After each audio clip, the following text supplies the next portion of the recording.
Hey guys, Coach Nick here with the 10-0 Mindset, where my goal is to provide you with all of the tools, resources, and support that you need to create happier, healthier gymnastics. I'm so glad that you're here with me today, because in this episode, we're going to explore the idea of self-compassion and what makes up self-compassion. We'll be drawing heavily on a book written called Selfcompassion, The Power of Being Kind to Yourself by Dr. Kristin Neff. In this incredible book, Dr. Neff defines and describes self-compassion and the components that make it up. Let's take a quick, top-level look at the key takeaways from this book. First, I want to read to you just one paragraph from the first chapter. It reads, "The desire to feel special is understandable. The problem is that by definition, it's impossible for everyone to be above average at the same time. Although there are some ways in which we excel, there's always someone smarter, prettier, more successful. And how do we cope with this? Not very well. To see ourselves positively, we tend to inflate our own egos and put others down so that we can feel good in comparison. But this strategy comes at a price that holds us back from reaching our full potential." Dr. Neff then goes on to explain that continually feeding our need for positive self-evaluation is a bit like stuffing ourselves with candy. We get a brief sugar high, then a crash. And right after the crash comes a pendulum swing to despair, as we realize that, however much we'd like to, we can't always blame our problems on someone else. She continues by saying, "Most of us are incredibly hard on ourselves when we finally admit that some flaw or shortcoming occurs. It's not surprising that we hide the truth from ourselves when honesty is met with such harsh condemnation."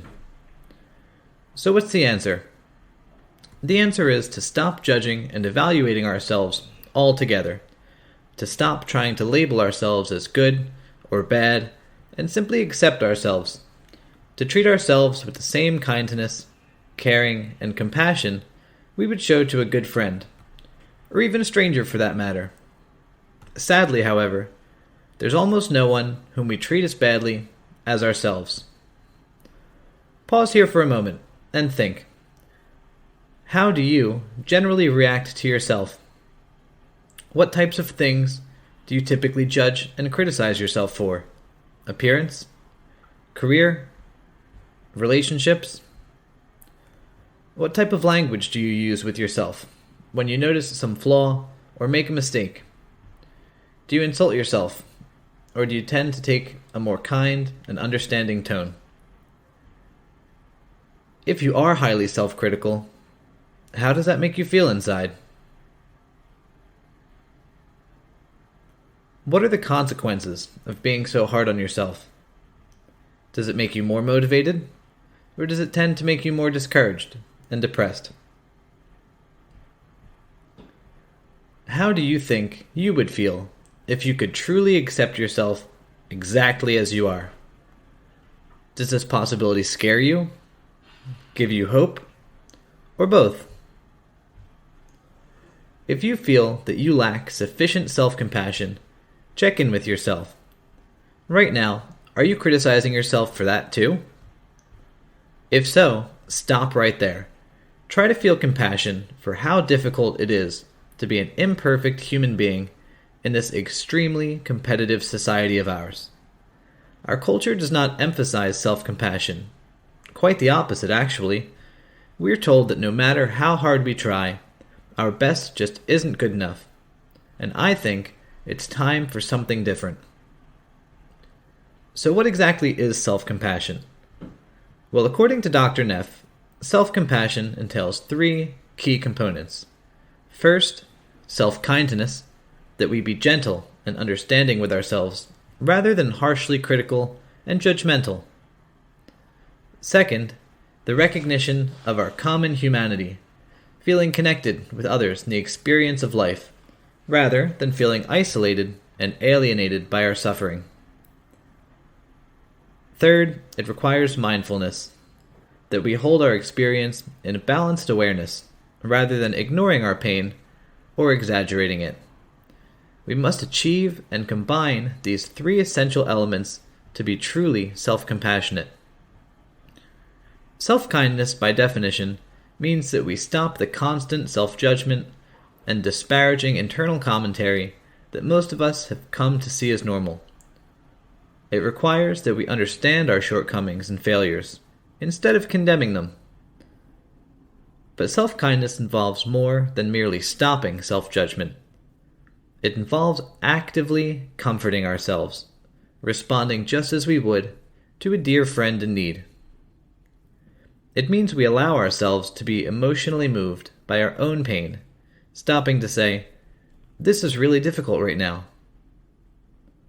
With self-kindness, we make a peace offering of warmth, gentleness, and sympathy from ourselves to ourselves, so that true healing can occur. When we practice self-kindness, we're no longer totally absorbed by playing the role of the one who's suffering. Yes, you hurt, but you also feel care and concern. You're both the comforter and the one in need of comfort. There is more to you than the pain you're feeling right now. The biggest move you can make on your path to self-kindness is changing your self-talk. It's not an easy task, but you can absolutely do it if you approach it slowly. The first step toward changing the way you treat yourself is to notice when you're being self-critical. When you're feeling bad about something, think about what you've just said to yourself. Try to be as accurate as possible, noting your inner speech word for word. Next, make an active effort to soften the critical voice, but do so with compassion rather than self-judgment. Say something like, "I know you're trying to keep me safe and to point out ways that I need to improve, but your harsh criticism is not helping at all." Finally, reframe the observations made by your inner critic, but in a friendly, positive way. Imagine what a very compassionate friend might say to you. The next component of self-compassion, as you'll remember, is the recognition of our common humanity. When we are in touch with our common humanity, we remember that feelings of inadequacy and disappointment are shared by all. The pain I feel in difficult times is the same pain that you feel in difficult times.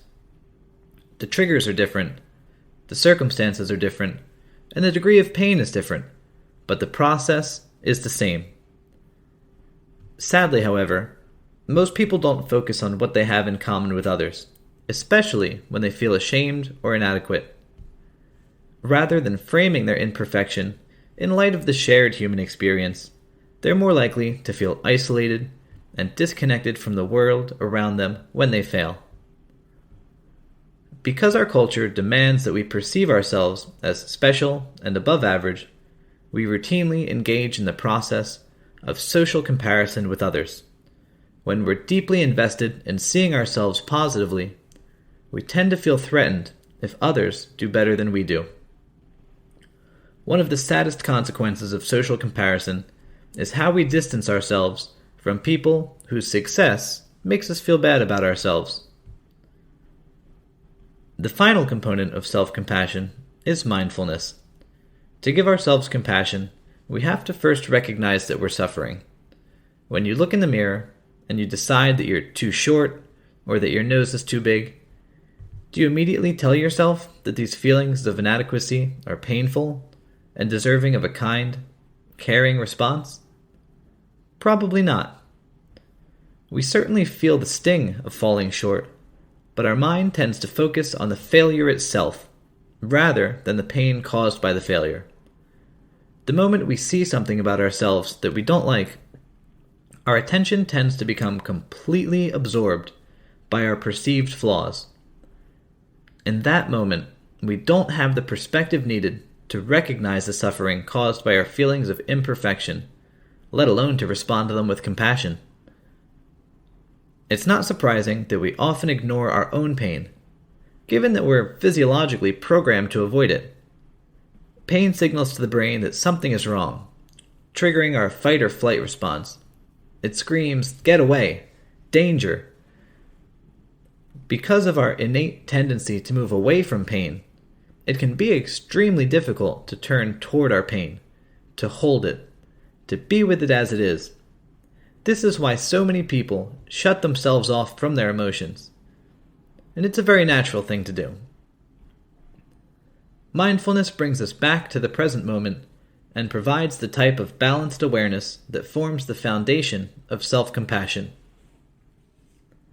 Mindfulness perfectly mirrors what's occurring without distortion. Rather than becoming your own personal soap opera, mindfulness allows us to view our situation with greater perspective and helps to ensure that we don't suffer unnecessarily. The beauty of using self-compassion as a tool for dealing with difficult emotions is that it has 3 distinct doorways in. Whenever you notice that you're in pain, you have 3 potential courses of action. You can give yourself kindness and care. You can remind yourself that encountering pain is a part of the shared human experience. Or you can hold your thoughts and emotions in mindful awareness. Engaging any one of these 3 components of self-compassion when you're confronting difficult feelings will then make it easier to engage the others. Sometimes you'll find it easier to enter in through one doorway than another, depending on your mood and the current situation. But once you're in, you're in.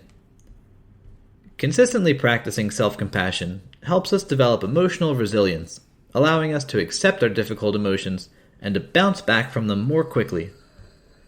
Take a few moments today, whatever you're doing, to show yourself a little kindness. Remember your connection to others and reflect on the present moment. Think for a moment about how practicing self-compassion could potentially impact your personal life as well as your gymnastics life. As always, I'm so proud of you for taking a moment today to work on yourself. Remember that you already have within you all of the tools that you need to succeed. Focus on the things that you can control, let go of the things that you cannot control, and enjoy the journey.